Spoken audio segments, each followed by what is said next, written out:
자, 이번 시간에는 법률행위 대리입니다. 대리.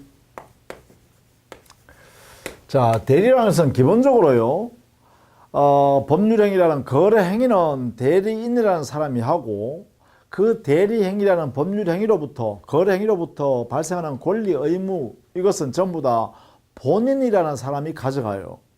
그래서, 거래행위라는 법률행위 하는 주체하고, 그 행위로부터 발생하는 권리, 의무라는 이 책임관계를 갖게 가는 사람하고 분리되는 거예요. 이게 행위와 효과가 분리되어 귀속하게 되는, 이게 대리의 특징입니다. 이러한 행위 주체는 누가 하는 거냐? 그러면 이것은 행위는 대리인이 합니다. 대리인이 주체가 되는 것이고, 대리 효과, 권리 의무는, 이거는 권리 의무는 본인에게 귀속됩니다. 본인에게. 이렇게 분류되는 것이 대리제도란 거예요. 자, 이러한 대리제도는 기본적으로 사적 자치를 확장하는 기능을 갖습니다. 개인적 활동 영역을 넓힌다는 것이죠. 그렇죠. 대리인에게 일정한 거래행위를 하게끔 맡기고 자기는 효과만 가져가는 거니까, 자기는 본인이란 사람은 다른 일을 해도 관계없잖아. 그죠? 그러니까 사적 자치가 확장되는 것이 기본적입니다. 보통 이런 것은 임의 대리에서 일어나는 것이고요. 만약에 사적 자치가 조금 부족한 사람 있죠? 제한 능력자. 제한 능력자를 위해서는 대리인이 대신 도와줘야 되잖아요. 그래서 사적 자치를 보충하는 기능도 해요. 이것은 주로 법정 대리에서 일어납니다. 그래서 주된 기능은 역시 확장 기능입니다. 이게 가장 대리의 기본적 기능이다, 이렇게 보시면 되겠죠. 자, 이러한 대리를 보면 대리 행위란 것은 기본적으로 대리인이 주체가 되어서 하는 행위다. 그죠? 그래서 행위 주체인 대리인이 주체가 된다. 이게 이제 본질입니다. 본질. 대리 행위의 본질은 누가 하는 거다? 대리인이 하는 거다. 이렇게요. 이걸 대리제도의 본질론이라 그래요. 이걸 대리인 행위설이라고 그러기도 합니다. 이걸 대리인 행위설. 이 행위라는 것이 법률 행위라는 뜻인데, 여기서 말하는 것은 이것은 대리 행위죠. 대리 행위의 주체. 이것이 대리인이다. 이것을 말하는 거예요. 자, 이것을 꼭 알아두십시다. 우리 민법도 이렇게 취하고 있습니다. 우리 민법도 대리행위의 주체는 본인이 아니라 대리인이 대리행위의 주체다. 자, 66페이지 가면 대리가 인정되는 범위가 있죠. 대리제도가 적용될 수 있는 범위입니다. 원칙적으로 여기서는 재산권에 관한 법률행위,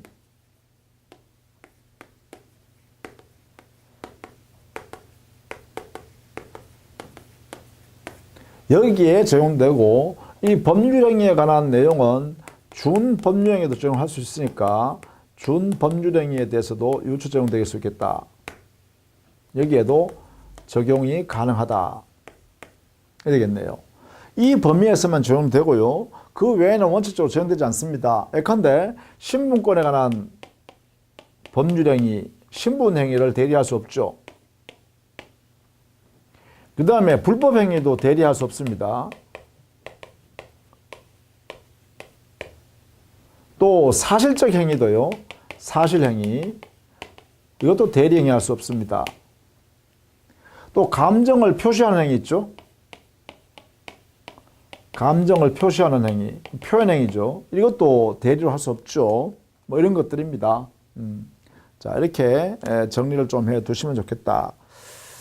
대리의 종류는 대리권의 발생 근거에 따라서 임의 대리와 법정 대리로 나뉩니다.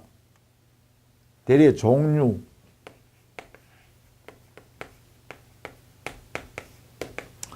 임의대리와 법정대리 이렇게 나뉩니다. 임의대리는 본인의 수권행위에서 발생하는 거고 대리권 발생 근거를 찾는 거예요. 수권행위를 통해서 대리권이 발생하는 것을 임의대리라고 그래요. 법정대리는 법률 규정에 의해서 대리권이 발생하도록 규정이 되어 있어요. 그래서 법률 규정에 그 근거를 찾을 수 있으면 법정대리라고 합니다. 그 다음 능동대리, 수동대리는 의사표시를 대리인이 적극적으로 하는 행위로서의 대리행위를 행사하면 능동대리라고 그러고, 상대방의 의사표시를 대리인 자격으로 받는 행위로 하는 것은 수동대리라고 합니다. 그래서 능동대리와 수동대리가 이렇게 있는데, 보통 능동대리권을 행사할 수 있으면 이 안에 수동대리권도 이렇게 포함된다고 해석해야죠. 적극적으로 의사표시를 할 수 있는 대리권이 인정된다면 상대방이 의사표시를 해오는 것은 그 대리인 자격으로 받을 수 있다 해야겠죠. 그래서 보통 능동대리권이 인정되면 수동대리권은 그 안에 포함되어진다, 이렇게 해석하는 거죠. 이렇게 일반적으로 해석하면 좋겠습니다. 그 다음에 유권대리, 무권대리가 있는데, 대리권이 있으면 유권대리, 대리권이 없으면 무권대리라고 그러죠. 이렇게 나누죠. 이거는 대리권이 있는 대리, 없는 대리 이렇게 나눈다는 거죠. 없는 대리에는 주로 협의의 무권대리하고 표현대리를 이렇게 일반적으로 나눕니다. 이렇게. 나중에 이제 무권대리 제도에서 우리가 배우도록 하게요. 자, 대리와 구별할 내용이 있는데요. 대리와 구별 내용 중에서 대리인과 사자로 구별할 수 있어야 됩니다. 대리인과 사자. 이 사자라는 것은 심부름꾼을 말합니다. 심부름꾼. 근데 대리인은요, 심부름꾼이 아니라 조금 더 적극적인 의사결정할 수 있는 사람이죠. 그래서 기본적으로요, 가장 큰 차이가 뭐냐면, 대리인은 대리 행위에 있어서 의사결정을 스스로 하고, 그 다음에 대리 행위라는 법률 행위를 합니다. 법률 행위인 대리 행위를 하게 됩니다. 그래서 의사결정을 대리인 스스로 한다는 거죠. 그래서 대리인이 의사결정에 의하여 대리 행위를 한다, 이런 얘기죠. 근데 이 사자는요, 의사결정을 이거는 일시키는 본인이 합니다. 그러면 사자는 뭘 하냐? 그냥 사실 행위만 합니다. 정해진 내용대로 그냥 행위할 뿐이다, 그죠? 따라서 사실 행위만 할 수 있는 것이 사자입니다. 따라서 사자, 심부름꾼은 의사 능력이 없어도 무방합니다. 의사 결정을 하는 자가 아니기 때문에. 그러나 대리인이 되려고 그러면 의사 능력자여야 합니다. 따라서 여기는 의사 능력을 요하지 않는다. 그런데 여기에 대리인을 보세요. 대리인은 의사 결정을 스스로 해야 되잖아요. 그러니까 여기서는 의사 능력이 있어야 한다, 이렇게 되겠죠. 그래서 이 두 가지가 가장 본질적으로 차이가 있습니다. 가장 본질적으로. 자, 이렇게 기본적으로 보시고요. 그 다음에 이 대리가 만들어지면 대리의 특징이요, 대리가 이루어지면 삼면 관계가 발생합니다. 이걸 우리는 대리의 삼면 관계라고 합니다. 자, 기본적으로 이렇게 예를 들 수 있어요. 자, 여기에 갑이라는 사람이 자기의 A 토지를 스스로 처분하면 되는데, 자기가 그 A 토지가 멀리 고향에 있기 때문에 자기는 도해지 있다 보니까 토지를 뭐 거래하기 위해서 맨날 그 먼데 왔다 갔다 할 수 없으니까 그 고향에 자기가 제일 믿을만한 친구가 거기 살고 있어요. 친구한테, 의리란 친구한테, 야, 친구야, 그건 네가 좀 팔아줄 수 있겠냐?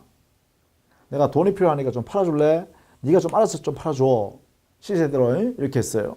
그러면 을이 알았어 내가 그렇게 해줄게 이렇게 일을 맡긴다 그죠? 이걸 우리 위임 계약이라 그래요.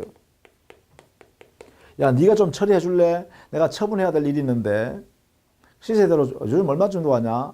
평당 한 100만 원 가. 그래 그러면 땅 살 사람 없으면 네가 좀 나 대신에 좀 팔아줄래? 그래 알았어. 이렇게 하면 뭐예요? 일 처리해 주기로 위임 계약을 했죠. 그러면 팔 수 있는 자격을 줘야 될 거 아니에요. 자격. 왜냐하면 A 토지 소유자는 갑 이래 돼 있을 거 아닙니까? 그러면 병이라는 사람이 와서 땅을 보고 사고 싶어도 말이죠. 갑을 찾아와야 되는데 갑이 어딘지 모르잖아요. 그러니까 그때 이제 을이 이거 내가 대신 팔 수 있는 사람입니다. 뭐 얼마에 사실 건데요. 이러면 서로 이제 계약을 할 수 있겠죠. 그래서 이때 이 을한테요. 그렇게 A를 대신해서 갑을 대신해서 A 토지를 처분할 수 있는 권한을 받아야 돼. 지위를 받아야 돼요. 이걸 뭐라 그러냐? 이걸 우리는 대리권을 수여한다 해서 수권행위라 그래요.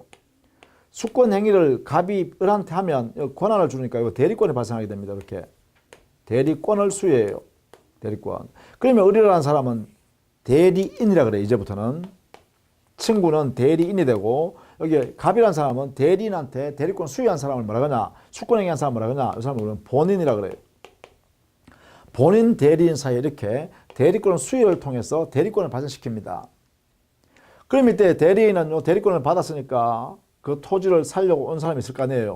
병. 이 병을 만나서 드디어 A 토지 매매 계약을 이렇게 체결하겠죠.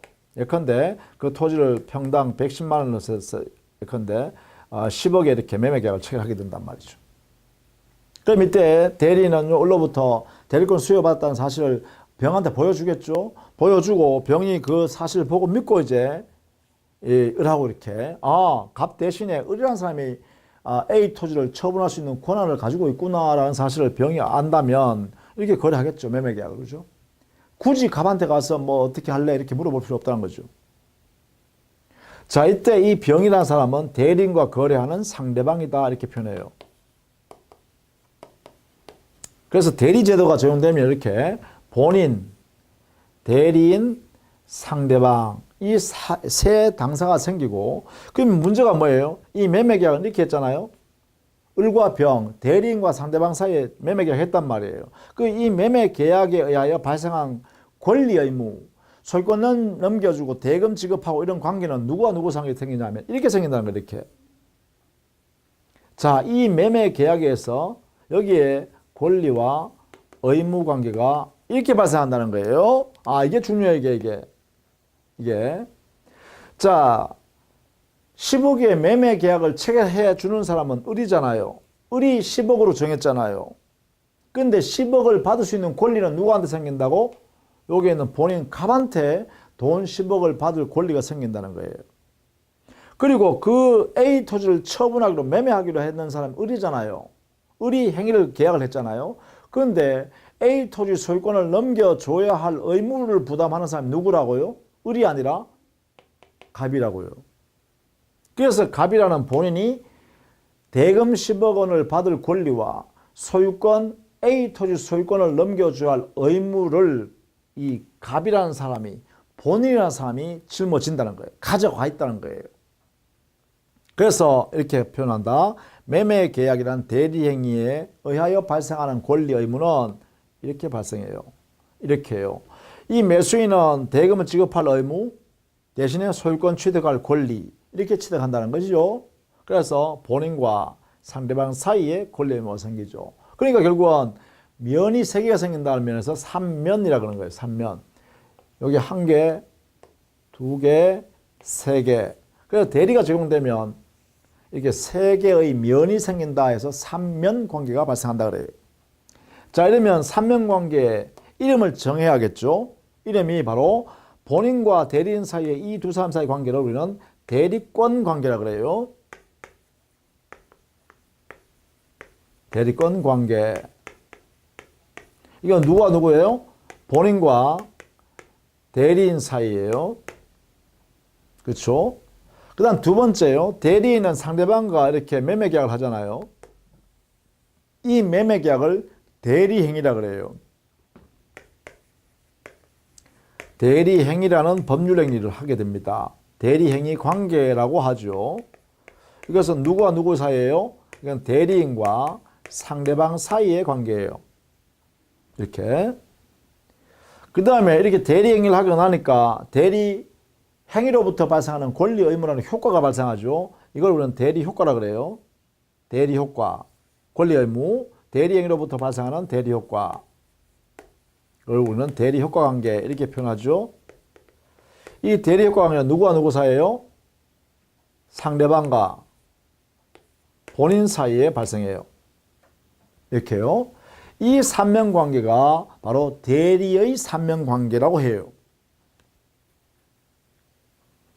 그러면 지금부터 우리가 공부해야 될 게 뭐냐 하면 이 삼면관계 안에서 어떤 문제, 법적으로 문제될 수 있는가 이것을 정리하는 거예요. 이 법률관계 안에, 즉 당사자 사이의 이 관계 안에서 어떤 법적 문제가 생기는가를 공부하는 거예요. 정리하는 거예요. 자, 그러면 먼저 대리권 관계를 보면 이게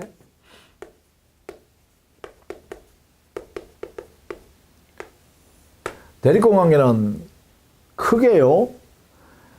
다음 같은 내용을 정리해 둬야 합니다. 첫 번째, 여기에 대리권이란 것이 뭘까? 대리권의 성질. 두 번째요. 대리권이 어떻게 하면 발생하는가? 발생 원인. 세 번째요. 발생한 대리권의 범위는 어디까지인가? 대리권의 범위. 네 번째요. 대리권의 범위 안에서도 대리권이 제한하는 사유가 있다.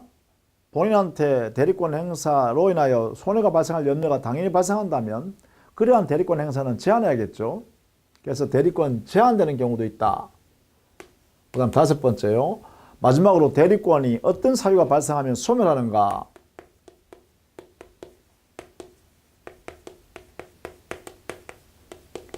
이 다섯 가지에 대해서요, 여러분이 정리를 해 두셔야 합니다. 대리권 관계에서 문제되는 것이 이 다섯 가지입니다. 이 다섯 가지에 대해서 여러분이 대답을 할 수 있고, 질문이 나오면 거기에 틀리지 않도록, 옳다, 그러다를 판단할 수 있어야 됩니다. 대리권의 성질, 법적 성질입니다. 그리고 대리권이 발생하는 원인은 어디에서 발생하는가? 발생했다면 범위는 어디까지인가? 그리고 범위 안에서라도 대리권 제한되는 경우가 있다. 그리고 대리권이 어떤 사유가 발생하면 소멸하는가. 이 다섯 가지에 대해서 대리권의 관계에 관한 설명이다. 이런 이야기죠. 자, 그러면 그 다섯 가지를 하나씩 정리합니다. 자, 먼저 대리권이란 게 뭘까?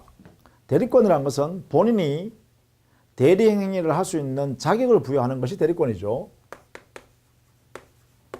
대리권이란 권리가 아니라 그러면 뭐다? 타인을 위해서 일정한 행위를 할 수 있는 권한이다. 권한이다. 즉 대리권은 권리가 아니다. 대리권은 권한이다. 이렇게 정리해야 됩니다. 그 다음 두 번째, 그러면 대리권은 어디에서 발생하는가? 발생은요, 법정 대리권의 경우는 법률 규정에서 발생하겠죠. 규정에서 부여되어져 있습니다. 법률 규정에서 정해놨으니까 법정 대리권이 발생하죠. 그러면 임의 대리권은 어디서 발생하느냐? 여기는 본인의 수권행위에서 발생합니다. 본인이 대리권을 정해서 자, 이 행위 네가 좀 해줄래? 이렇게 주는 거잖아요. 그래서 이 범위 안에서 이 대리권 행사해라 라고 대리권 주는 거죠. 그래서 본인의 수권행위에서 대리권이 발생한다. 임의 대리권. 그렇죠? 이때 이 임의 대리권의 발생 원인인 수권행위란 것은 수권행위요. 수권행위란 것은 본인이 자기가 대리권의 범위를 정해서 야, 이건 네 줄게 해라 이렇게 주는 건 행위예요. 따라서 본인 혼자 하는 행위로서 본인의 단독 행위죠. 혼자 하는 법률행위예요. 이 행위는. 그래서 보통 상대방이 수령을 요한다 해서 상대방이 있는 단독 행위가 되겠죠. 따라서 본인의 수권행위의 성질은 상대방이 있는 단독 행위다. 이렇게 해석하면 되겠죠. 따라서 단독 행위인 수권행위는 방식을 요하지 않습니다. 무제한입니다. 무제한. 제한되지 않습니다. 말로 수권행위를 하든 글로 하든 뭐 전화로 하든 편지로 하든 팩스로 하든 제한 없습니다. 본인의 수권행위에는 방식에는 아무런 제한이 없다. 본인이 어떤 행태로 하든 묻지 않는다. 이런 이야기입니다. 그래서 우리 교재 69페이지에 거기에 임의 대리권의 발생 원인 정리되어 있죠. 이 부분을 좀 읽어봐 두시고 특히 거기에 동그라미 2번요.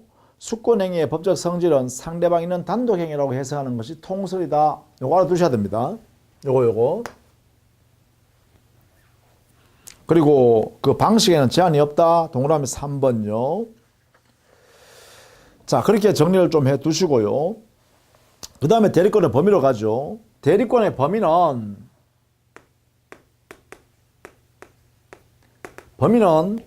법정 대리권의 경우는 역시 이것도 문제가 되지 않습니다. 법률의 규정에서 이미 결정되어 있습니다. 정해져 있습니다. 그렇죠? 개인이 어떻게 할 수가 있는 게 아니라는 거죠. 법률 규정에서 대리권 부여하면서 거기서 그 법정 대리인이 할 수 있는 행위의 범위를 정해놨다는 것이죠. 그래서 법정 대리권에서는 문제가 되지 않는다. 규정에서 보면 되니까. 그 문제는 뭐냐? 임의 대리권의 범위입니다.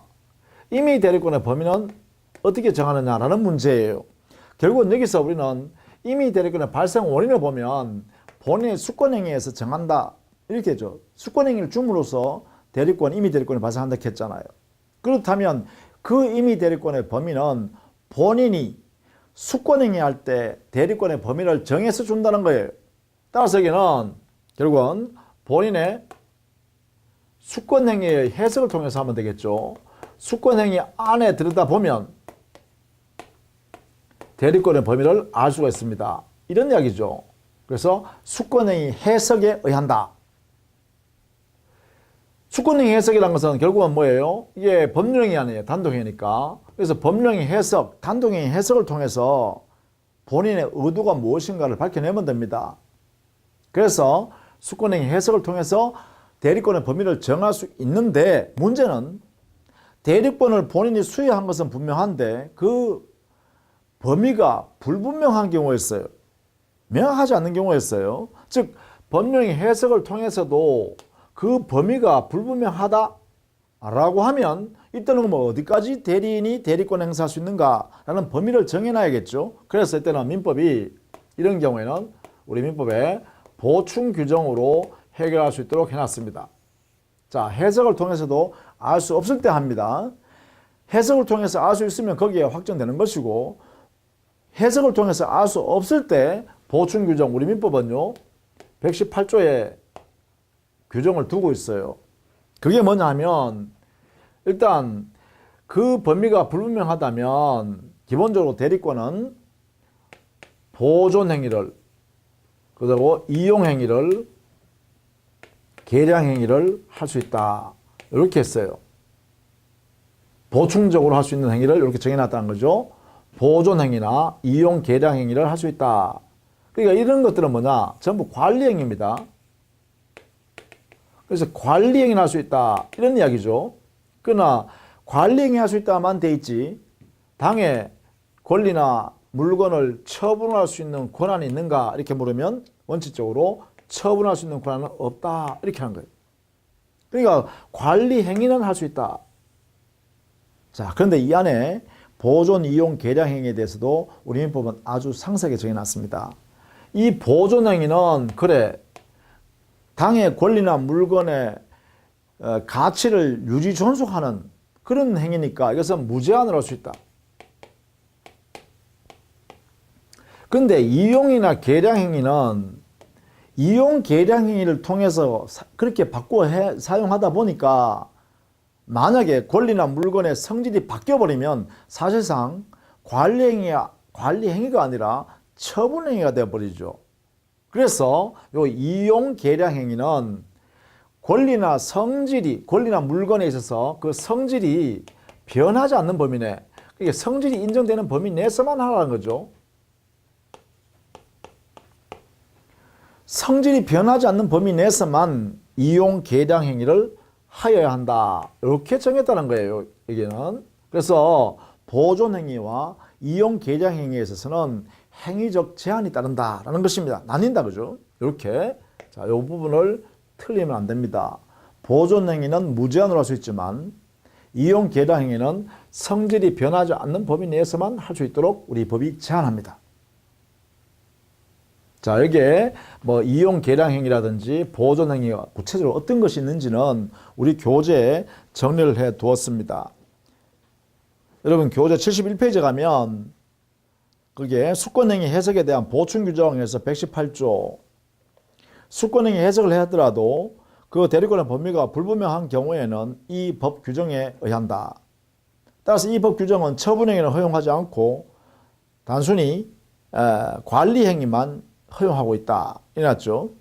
그 내용을 보면 니은, 보존행위 여기는 가치를 유지하는 행위이기 때문에 무제한으로 할 수 있다. 그래서 뭐 시효 중단을 위한 소제기한다든가 기한이 도래한 채권을 추심한다든가 채무를 변제한다든가 이런 등등의 행위를 할 수 있다. 예를 들어놨죠.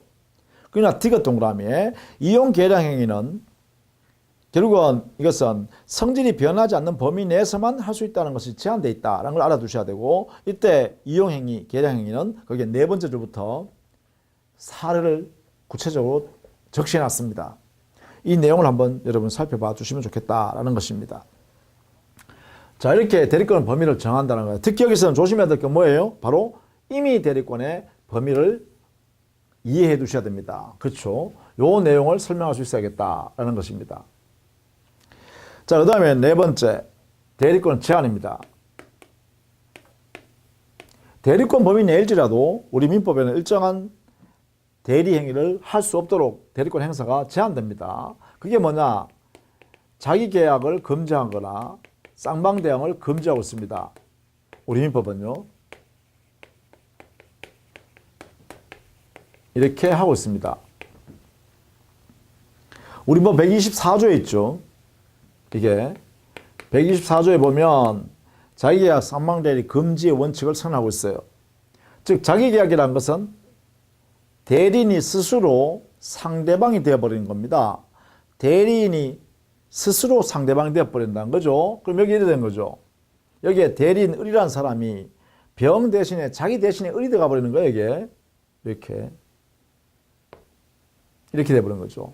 그러면 대리인 을이요 갑을 대신해서 의사결정해서 매도인의 지위에 앉아있고 지 스스로가 매도인이 매수인 지위에 앉아버리는 거죠. 그러면 이 매매계약은 을 혼자 그냥 계약을 쓰는 거죠. 계약을 하는 거죠. 이걸 뭐라 그런다? 이걸 자기계약이라고 그래요. 그런데 쌍방대리라는 것은 이런 거죠. 자, 상대방 병을 찾았습니다. 병이 사겠답니다. 그런데 병을 보니까 을이 자기가 알고 있는 학교 선배들아 이 말이지. 예를 들면 그렇다면 또 이렇게 하겠죠. 상대방 을한테요. 매수인 을한테 이렇게 합니다. 대리권 내한테 주세요. 내가 알아서 해드릴게요. 그러면 을이라는 사람은 어떻게 되나요? 병이 대리권 수요를 이렇게 해버렸다면 수권행 해버리면 이 을이라는 사람은 대리인은 갑의 대리인이자 병의 대리인이 되어버리죠. 그럼 결국은 이 매매 계약이란 것도 A 토지 매매 계약이란 것도 을 혼자 갑을 위해서 병을 위해서 다 혼자 해버리죠. 혼자 해버리면 뭐예요? 갑이나 병 중에 누군가 손해 발생할 염려가 커지죠. 이런 경우를 쌍방대리라 그래요. 이렇게 쌍방대리. 이런 거 하지 말라는 거죠. 이렇게. 이걸 금지다는 것이죠. 즉 자기계약이나 쌍방대리를 하게 되면 결국은 본인에게 손해가 발생할 염려가 워낙 커진다는 거예요. 그래서 이런 거래 행위를 하지 못하게 하는 거죠. 그 다음에는 만약에 자기계약 쌍방대리를 할 수 있는 경우는 그러면 없을까? 금지가 원칙인데 예외적으로 허용되는 경우가 없을까? 예외적으로 허용되는 거 있다는 거예요. 우리 민법에 명목을 뒀죠. 허용되는 예는 두 가지가 있습니다. 두 가지. 거기에 우리 법 규정에 딱 넣어놨어요. 채무 면제 문제가 발생하거나 채무를 이행하는 문제라든지 왜냐하면 이미 확정되어 있는 채무를 그대로 이행하는 것에 불과하다면 이때는 자기계약이든 쌍방대이든 손해 발생할 염려가 없죠. 그래서 채무의 이행이라든지 또 하나는요. 그래요. 본인으로부터 승낙받은 거죠. 허가받은 거예요. 본인의 허락.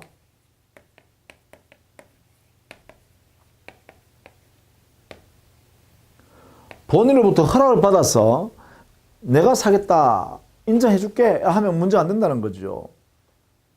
그래서 본인의 허락이나 채무 이행에 해당되는 경우에는 자기계약 쌍방대리가 허용된다는 것입니다.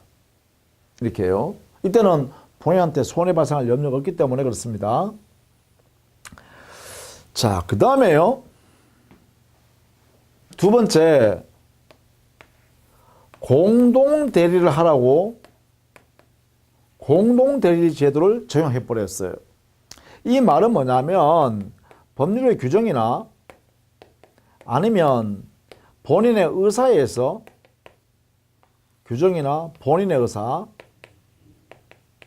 의사에서 혼자 하면 자기 마음대로 해버릴 수 있는 가능성이 있으니까 대리인을 두 사람을 동시에, 두 사람에 세 사람 동시에 주면서 야, 너 둘이가, 너 셋이 같이 대리 좀 해줘 라고 같이 해달라고 해버리는 거죠. 즉 공동으로 대리해달라고 이렇게 요청하는 겁니다. 공동으로. 자, 이때 공동이라는 것은 대리 행위를 하기 전에 대리 행위 내용의 의사 결정을 해야 되잖아요. 이 의사 결정을 같이 해달라는 거야. 의사 결정을 같이 하려고 그러면 결국은 대리인은 혼자 마음대로 못하니까 서로 제한받죠. 대리권 행사가. 그래서 공동 대리를 만들어버리면 대리인이 혼자 각자 대리 행위를 못하니까 대리권이 제한됩니다. 서로 간에 합의를 해야 되니까. 자, 이렇게 함으로써 대리권을 제한시킬 수 있다. 다만 말이죠. 그런데 이 공동대리라는 것은 대리인을 여러 사람 만들고 그 사람이 같이 해줘 이렇게 묶어버리는 거잖아. 그죠? 근데 우리 민법에 만약에 대리인이 여러 사람 있다면 원칙은 공동대리인가? 이렇게 물어보겠죠. 그렇지 않다는 거예요. 대리인을 여러 사람 둘 때는 원칙은 각자 대리가 원칙입니다. 그러면 공동대리는 어떻게 될 때냐? 바로 이겁니다. 법률의 규정에 공동으로 대리해야 한다는 규정이 있거나 아니면 본인이 대리권을 수여하면서 야, 여러분 같이 해주세요 라고 묶어버리는 경우입니다. 의사에 의해서. 그래서 요 내용이 있을 때 가는 거죠. 법률 규정에 공동대리 또는 본인의 의사에서 공동대리로 해달라고 했을 때 드디어 공동대리로 바뀌는 거죠.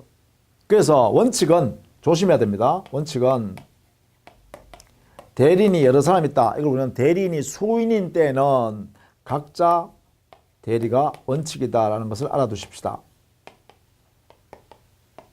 각자 대리가 원칙이지만 법률 규정이나 본인의 의사에 의해서 공동 대리로 바꿀 수가 있다. 이런 얘기죠. 이렇게요.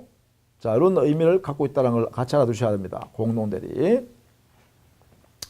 자, 문제는 자기가 사망대리 금지를 하고 공동 대리를 하라고 이렇게 했음에도 불구하고 이것을 위반하면 어떻게 될까? 즉 제한을 위반한 경우죠. 이 제한된 사항을 만약에 대리인이 위반한 경우, 그럴 때는 우리 민법은 무권대리로 취급합니다. 무권대리로 취급하니까 무권대리로서 무효가 됩니다. 이렇게 무권대리로서 무효 이렇게 취급합니다. 효력이 안 생긴다는 거죠. 본인이 책임 안 진다는 거죠. 자, 이런 내용이 여기에 적용된다는 것이죠. 이렇게. 자, 이것이 여러분 교재는 72페이지 이하에 정리되어 있습니다. 자기계약 산반대리 금지, 예외, 본인의 허락이 있거나 채무 이행이 있을 때는 허용된다. 자기계약 산반대리를 위반하면, 금지되는 것을 위반하면 무권대리로서 무효가 된다. 그 다음에 공동대리. 공동대리라는 것은 대리인이 수인일 때는 원칙은 각자 대리가 원칙이지만 다만 법률 규정이나 본인의 의사에서 공동을 요구하게 되면 그때는 각자 대리 할 수 없다. 원칙적으로 공동으로 해야 한다라는 것이죠. 이때 공동대리를 위반하면 어떻게 될 거냐? 즉 각자 대리해버리면 그것은 무권대리다 원칙적으로. 따라서 본인이 책임을 안 진다 이렇게 되겠죠. 자, 그 다음에 73페이지에 보면 대리권의 남용이 있습니다. 자, 대리권의 남용. 이 대리권의 남용은요, 여러분이 의미를 좀, 남용이라는 의미를 이해해 두셔야 되겠습니다. 남용이라는 것은 본래 목적대로 사용하지 않는 것을 남용이라고 그래요. 대리권의 남용. 자, 대리권 행사는 어떻게 해야 되죠? 원칙은, 원리는 본인을 위해서 대리인이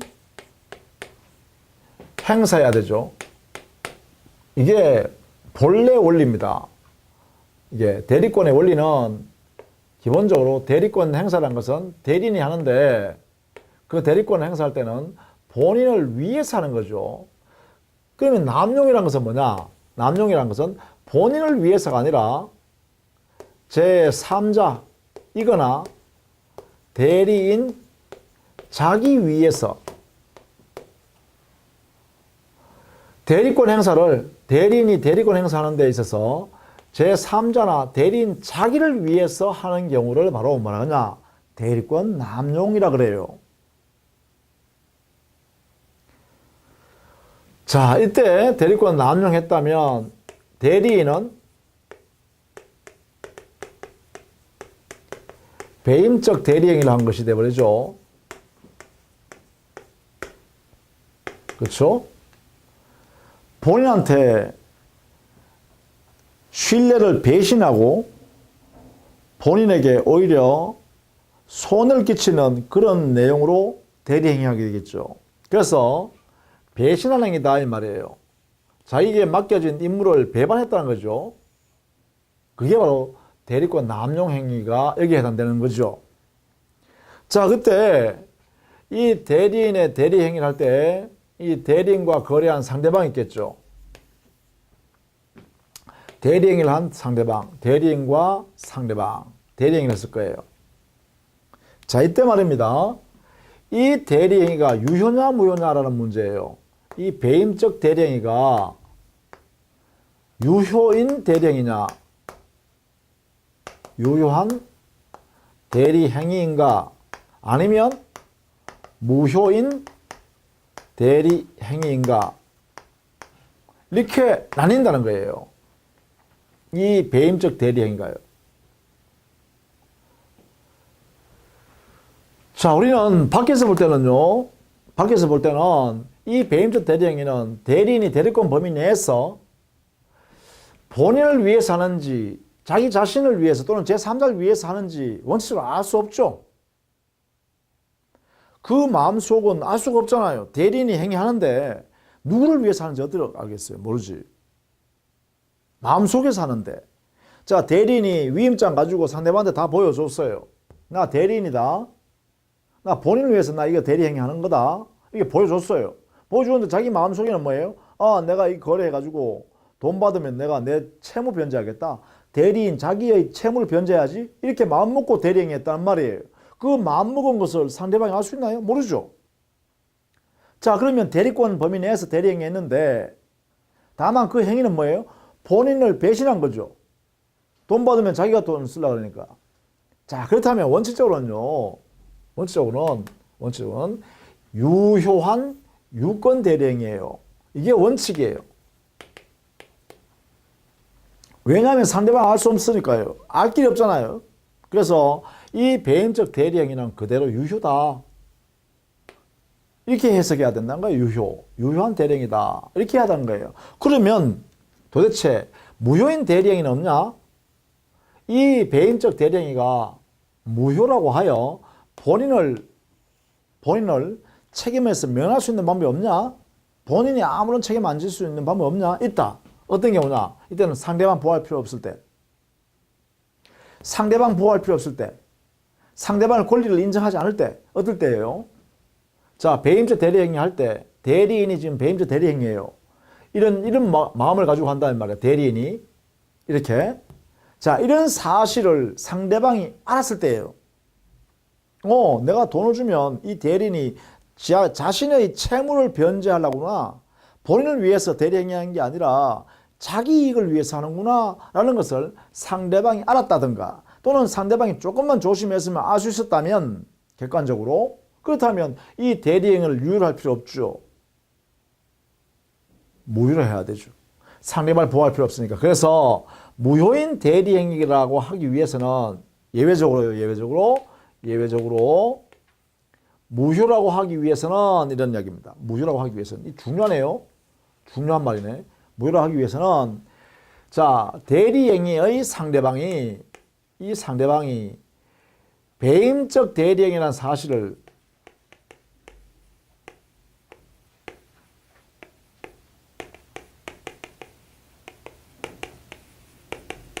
알았거나 알 수 있었을 때 이때는요 상대방한테 권리를 줄 필요가 없다는 거예요. 그래서 상대방이 알았거나 알 수 있었을 때 대리권을 남용한다는 사실을 상대방이 대리행위 당시에 알았거나 알 수 있었던 이런 상태가 있었다면 그때는 어떻게 한다? 그래, 무효인 대리행위다. 무권대리다. 효력이 없다. 따라서 본인 책임 안 진다. 이렇게 하자는 거죠. 자, 이게 바로 우리 민법의 배임적 대리행위, 즉 대리권 남용에 대한 효과입니다. 효과를 주는 방법은 원칙은 유효인 유권대리. 권리 의무 관계가 본인과 상대방 사이에 발생합니다. 그런데 예외적으로 상대방이 대리인의 대리행위가 배임적 대리행위, 대리권 남용하고 있다는 사실을 알았거나 알 수 있었을 경우라면 상대방한테 권리를 줄 필요가 없다. 따라서 그 대리행위는 무효로 한다. 이렇게 한 겁니다. 그럼 예를 들면 이것을 이렇게 하겠죠. 갑소유 A 토지를 처분하라고 대리권을 수여받은 을이라는 대리인이 상대방 병과 A 토지 매매 계약을 이렇게 10억을 하면서 이 을이 남용을 해요. 대리권 남용한다는 사실을 병이 알았다 또는 알 수 있었다라고 하면 이 대리행위는 무권대리로서 무효가 되니까 여기에 권리 의무가 안 생긴다는 거죠. 그럼 여기 있는 소유권이 넘어갈 수 없다 이 말이지. 넘어갈 수가 없습니다. 이렇게 넘어갈 수가 없습니다. 이게 무효이기 때문에 이 무효란 말은 여기에 효력이 안 생긴다 이 말이죠. 이렇게. 그러면 여기는 소유권 이전 의무가 안 생기고 여기는 권리가 생길 수가 없다 이 말이에요. 그래서 병은 소유권 취득할 수가 없다 이런 뜻입니다. 이게 바로 여기서 말하는 내용이 요겁니다고. 상대방이 알았거나 알 수 있을 때는 무효인 대리행위다. 따라서 본인의 권리는 넘어가지 않는다. 이렇게 보호합니다. 자, 이때 여기에 있는 상대방이 알았거나 알 수 있을 때 무효다라고 하는 이 근거 규정을 민법에서 찾아라. 어디 있느냐 했어요. 그랬더니만 우리 민법은 107조 1항 단서 비진입 표시했어요. 비진입 표시라는 사실을 거래 상대방이 알았거나 알 수 있을 때는 무효다 이렇게 되어 있죠. 이게 바로 107조 1항에 규정이 있습니다. 이 규정을 여기다가 유추하여 적용한다. 이게 판례의 주류다. 판례의 주류 견해다. 자, 이렇게 정리해 두시면 되겠죠. 이렇게. 따라서 대리권 남용은 원칙은 유권대리다. 예외적으로 상대방이 알았거나 알 수 있을 때만 무효인 대리행위가 되고 그 무효로 근거를 찾는 것은 바로 비진입 표시에 있어서의 상대방이 알았거나 알 수 있을 때 무효로 취급하는 107조 1항 단서를 유추 적용해서 해결한다. 라는 것이 통설이고 판례 태도다. 이렇게 주류 판례입니다. 이렇게 정리하시면 되겠죠. 대리권 남용 이렇게 정리를 해 두시면 되겠어요.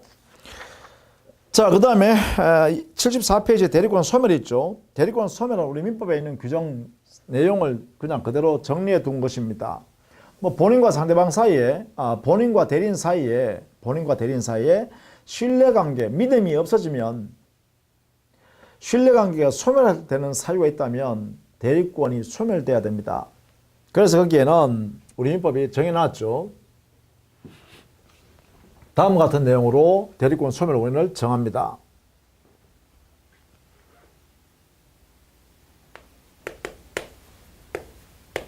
대리권 소멸 사유입니다. 자, 먼저요. 첫 번째, 법정 대리권이나 임의 대리권의 공통인 것이 있습니다.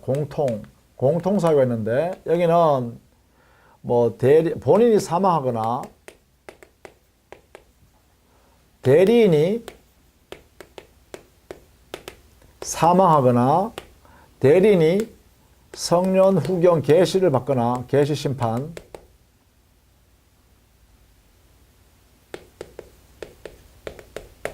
심판을 받거나 아니면 대리인이 파산한 경우요. 이런 경우에는 법정 대리권도 임의 대리권도 다 소멸해 버립니다. 본인 사망, 대리인 사망, 대리인 성년 후경 계시, 심판, 그리고 파산. 그래서 네 가지네요. 하나, 둘, 셋, 네 가지. 이 네 가지는 법정 대리권이든 임의 대리권이든 공통적입니다. 그런데 임의 대리의 특유의 소멸 사유가 있습니다.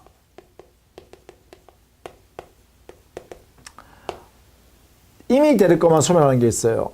그게 뭐냐면 원인된 법률관계를 종료된다든가 또 본인이 대리권 수여한 행위인 수권행위를 철회했다든가 이런 사유가 발생하면 임의 대리권이 소멸합니다. 원인된 법률관계가 종료하거나 수권행위 철회했는데, 자, 수권행위는 본인이 대리권 수여하는 행위잖아, 그죠? 그러면 원인된 법률관계의 종료란 뭐냐? 이런 거죠. 자, 여기에 만약에 갑이라는 사람이 자기 토지 A 토지를 대리권 수여하는 요게 수권행위죠. 근데 대리권 수여할 때 그냥 대리권 자 이렇게 주는 게 아니고 갑이 을한테 물어보죠. 어떻게 해요? 야, 내가 A 토지를 처분해야 되는데 친구 을 너가 이거 좀 처분해 줄 수 있겠냐? 대신 네 시간 좀 되냐? 너 이 처리 잘 해주면 내가 수수료는 얼마 좀 줄게. 이렇게 약속할 수 있죠. 그러니까 을이요. 그래 그렇게 보수 준다 그러면 내가 해줄게. 이렇게 약속하죠. 이 약속이 전제됩니다. 이 약속. 을과 갑 사이의 약속. 이 약속을 뭐라고 하냐면 보통 위임계약, 일을 맡기는 계약이다 해서 위임계약을 한다 이렇게 해요. 야, 부탁을 하고 부탁을 들어줄게 이렇게 합의하잖아요. 이 행위, 위임계약을 했기 때문에 이 을이라는 수임인이 일을 처리하기 위해서 대리권 수여받는단 말이에요. 그러면 수권행위를 통해서 대리권 수여받게 되는 원인이 있죠. 이게 뭐예요? 위임계약이 주어져 있기 때문에 수권행위를 하게 되죠. 그래서 이것을 우리는 이 위임계약을 여기서는 원인된 법률관계라 하고 그 원인 때문에 수권행위 결과를 일으키죠. 대리권 수여하죠. 그래서 여기에서 말하면 요 위임계약 같은 것을 우리 뭐라 한다? 원인된 법률관계라 그래요.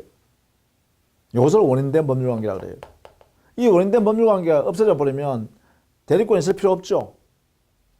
그래서 원인된 법률관계가 소멸 종료되면 대리권도 당연히 소멸해라 이렇게 하는 거예요. 자, 임의 대리권에 특유 소멸 사유 두 가지가 더 있다 그죠? 이렇게 정리를 좀 해두시면 되겠죠. 자, 다음 시간부터는요, 대리권 관계는 끝났으니까 그 다음에는 두 번째 대리 행위 관계에서 우리가 법적으로 문제되는 게 뭘까 이걸 살펴보도록 하겠습니다. 자, 수고 많으셨습니다.